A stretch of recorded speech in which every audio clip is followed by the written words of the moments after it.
Gypsy moths are obviously a popular topic this year in 2021. Basically, what has happened with them so far is that early in the spring, I was asked by a few people if gypsy moths were going to be a problem, if we needed to worry about them. I have no idea. So I reached out to the DNR and asked them if gypsy moths were going to be a problem, if we needed to worry about them. They said no. They did not think they would be a problem specifically in this area. There are other areas of Michigan that they thought they would be more trouble. They're obviously a bit wrong. They're trouble in the other areas, but partially because of the really dry spring, their cycle has come back in a strong way. Now, this occurred for 1 year in 2009 before. This occurred for, as far as I can tell, maybe about 5 years in the late 1990s. Gypsy moths are an invasive species, but they're not trying to wipe them out or anything like this because that can't be done. So largely they are a nuisance species. They kill some trees that are already weak or old or dying or something like this. When they get really hungry, apparently they can be more damaging to coniferous trees, which is ironic with the history of trees in West Michigan going from hardwood to softwood and that type of thing.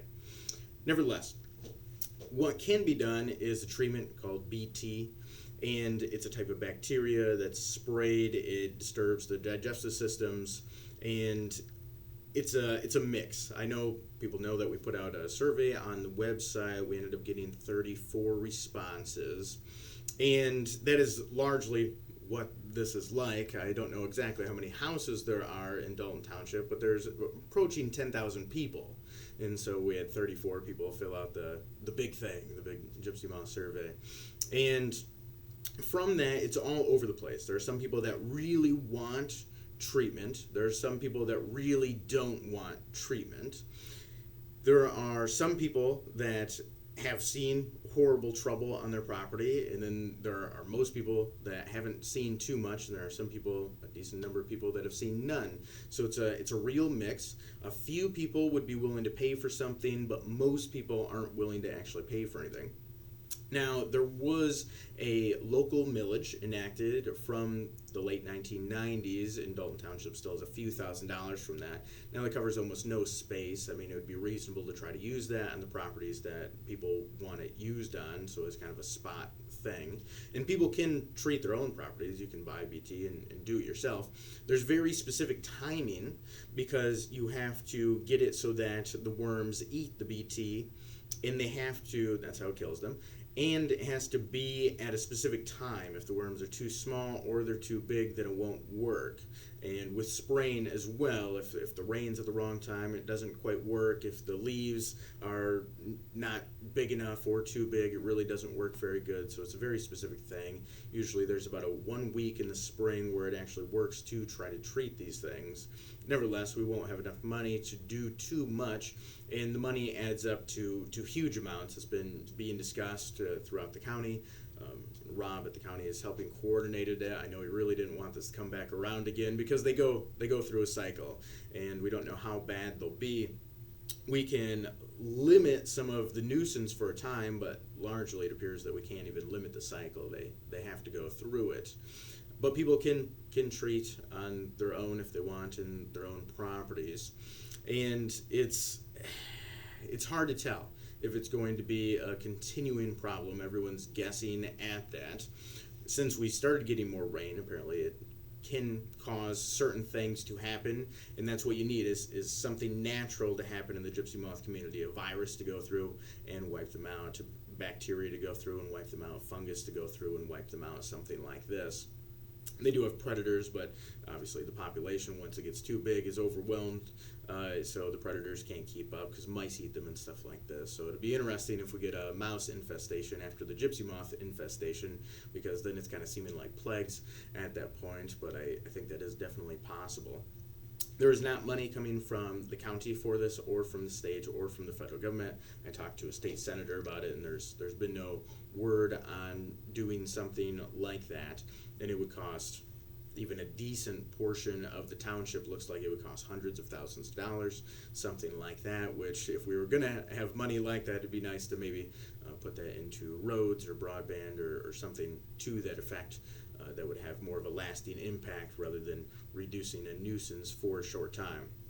What is going to happen is I'm gonna keep the survey up so people can keep responding to that as we're collecting information and figuring out what we're going to do. This winter, the county is going to go around and try to figure out egg masses to a certain extent, how extensive they are, where they are, and advise on where treatment could be. The municipalities are going to be left to their own devices to figure out the finances of that type of thing, and that really is the difficulty, the shortfall, especially as you become more rural, which Dalton is in that transition area from a more urban side, and we're kind of filling in from the corners, but we have real rural sections as well, and obviously surrounding us in Cedar Creek and Holton, Blue Lake, even Fruitland, they're quite rural and lots of trees and with a lower population, so treating in those areas almost impossible financially. But nevertheless, that will occur, and then we can look at budgeting for it. If it is a big problem over a few years, people might think that's a big enough problem that we can do a millage for treatment, so that enough money could be garnered to do something in that direction. On that, I kind of fall into the same category of we really need millages to pass, potentially for other things. Roads are obviously extremely controversial because whose roads are you doing and to what extent and in what order and that type of thing. So sometimes road millages go through because people want them, but they aren't always controversial like that. So don't know if that's the best route to pursue. Obviously, fire, they've increased their calls by about double over the last 10 years, so they could definitely use that there. And so it becomes a question of, in economics, they call it opportunity cost. It's what are you not spending money on if you're spending money on this thing over here? So what opportunity are you losing for it? So that's the type of decision that we're making in this specific case. There is a possibility, and this would be the best, that naturally they just go through something like a 1-year cycle like they did in 2009. If that occurs, then we're good. Then it was just an inconvenient nuisance for 1 year. And if that does not occur, then we're looking at it's an unknown time period of a cycle they have to go through. The late 1990s, I hear, was maybe about 5 years. So that would not be fun at all, and hopefully that does not occur. But that is decent portion of the information I have for now. We'll keep the survey up on the website and keep gathering information and figure out more things moving forward. I know some people are super upset about it, and some people would be super upset if we treat, and it's a bit all over the place. The culture, the society is really divided on this in the local area, at least. So I assume it'll be a big thing for a while, and hopefully nature ends up going through its own cycle and takes care of itself in that way. That would be the best outcome for everyone. So we shall see.